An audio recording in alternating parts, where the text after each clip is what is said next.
اللہ روزے میں دیکھنا چاہتا ہے کہ میرا بندہ میرے کہنے پہ جو چیزیں حلال ہیں ان کو بھی چھوڑتا ہے کہ نہیں چھوڑتا. تو جب اس نے ان کو چھوڑ دیا تو پھر حرام کیوں نہیں چھوڑے گا؟ اور جس نے روزے میں حرام بھی نہیں چھوڑا، غیبت بھی نہیں چھوڑی، جھوٹ بھی نہیں چھوڑا، لوگوں کو اذیت دینا بھی نہیں چھوڑا، تلخ رویے بھی ترک نہیں کیے، گالی گلوچ سب و شتم کا مزاج بھی ترک نہیں کیا، لوگوں سے رشوت لینا اور لوگوں کو اذیت دینا بھی ترک نہیں کیا، تو پھر وہ بھوک کاٹ رہا ہے. وہ اللہ کے حکم کی تعمیل نہیں کر رہا ہے، وہ تو کہہ رہا ہے کہ میں تمہارا امتحان لینا چاہتا ہوں، تم حلال بھی چھوڑو گے اور یہ حرام بھی چھوڑنے کے لیے تیار نہیں ہے. تو پھر وہ روزہ ہی نہیں. ہم ہر سال مشق کرتے ہیں، ماہ صیام گزر جاتا ہے، پھر جہاں کھڑے ہوتے ہیں وہیں کھڑے ہوتے ہیں، جبکہ روزہ تو 1 مہینے کی ٹریننگ ہے. 1 مہینے کی ٹریننگ کے بعد ہمارے عیب جھڑ جانے چاہیے، ہمارے گناہ دھل جانے چاہیے، ہمارے اندر کو تقوی کے نور سے مالا مال ہو جانا چاہیے. لیکن ہم نے مشق کی نہیں، ہم کام چور رہے. تو پھر نتیجہ کیا ہوا کہ جہاں کھڑے تھے وہیں رہے. تو روزے کا مقصد اتقاء کو پیدا کرنا ہے، اور ہر وہ کام جو اللہ کی ناراضگی کا ذریعہ ہے اس کو ترک کرنے کا نام تقویٰ ہے. اور اگر کوئی ایسا کام سرزد ہو جائے جو اللہ کی ناراضگی کا سبب اور ذریعہ ہے تو فوراً توبہ کی جائے، رجوع کیا جائے، ایسے امور بجا لائے جائیں جو اللہ کی رضا کا سبب اور ذریعہ بن جائیں.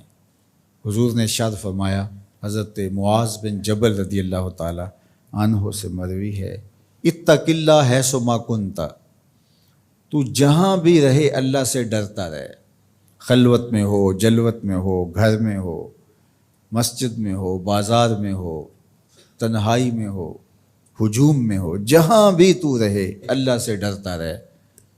وَأَتْبِعِ السَّيِّئَةَ الْحَسَنَةَ، اور اگر تم سے کبھی کوئی گناہ سرزد ہو جائے تو فوراً نیکی کر، تم ہوا وہ نیکی اس گناہ کو مٹا ڈالے گی. وَخَالِقِ النَّاسِ بِخُلُقٍ حَسَنٍ، اور لوگوں کے ساتھ اچھے اخلاق کے ساتھ پیش آنا. تو نیکی کرنے کے بعد، تقوی اختیار کرنے کے بعد، تیسری بات حضور نے جو ارشاد فرمائی، حضور سے بڑا حکیم کون ہو سکتا ہے؟ میرے ماں باپ حضور پہ قربان. یہ ہوتا ہے، تھوڑی نیکیاں کر کے لوگ پھول جاتے ہیں، تھوڑی سی پرہیزگاری اختیار کر لی تو سمجھے کہ ہمارے جیسا زمانے میں کوئی نہیں ہے. کوئی کارنامہ سر انجام دے دیا، کوئی کام ہو گیا تمہارے ہاتھ سے تو تم لوگوں کے ساتھ بدتمیزی کرنے لگ جاؤ. تو یہ تو ہمارا دین نہیں کہتا. تو فرمایا اتق اللہ حیث ما کنت، جہاں بھی رہے ایک تو اللہ سے ڈرتا رہنا، اور دوسری بات ارشاد فرمائی اتبع السیئۃ الحسنہ، جب تم کوئی برائی کر بیٹھو تو اس کے فوری بعد تم نیکی کرو، تم ہوا وہ مٹا ڈالے گی. اس کو لکھتے لکھتے دھبا لگ جائے تو اس کو ریموو کر دیتے ہیں نا.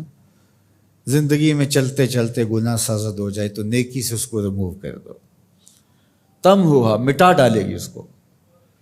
اور پھر تیسری بات فرمائی وَخَالِقِ النَّاسِ بِخُلُقٍ حَسَنٍ، لوگوں سے رویہ اچھا رکھنا، لوگوں کے ساتھ حسن سلوک سے پیش آنا، بدتمیزی کی زندگی نہ گزارنا. قیامت کے دن جب اعمال تولے جائیں گے، سب سے زیادہ وزن جس عمل کا ہوگا وہ حسن خلق ہے، جو پلڑے کو جھکا دے گا. تو کبھی اپنے رویوں کو کھردرا نہ ہونے دینا. تو ہمارے رب نے ہمیں تقوی اختیار کرنے کا حکم عطا کیا، اور رمضان المبارک موسم ہے تقوی کے حصول کا. زندگی ثمر بار ہوتی ہے اور تقوی کا پھل لگتا ہے. روزہ تقوی کی نشأت کا ذریعہ ہے، روزہ پیدا کرتا ہے اتقاء. لعلکم تتقون اس پہ شاہد عادل ہے. تو اس لیے مجھے اور آپ کو جائزہ لینا پڑے گا کہ ان دنوں کے اندر ہمارے اندر کوئی تقوی پیدا ہوا ہے یا نہیں ہوا.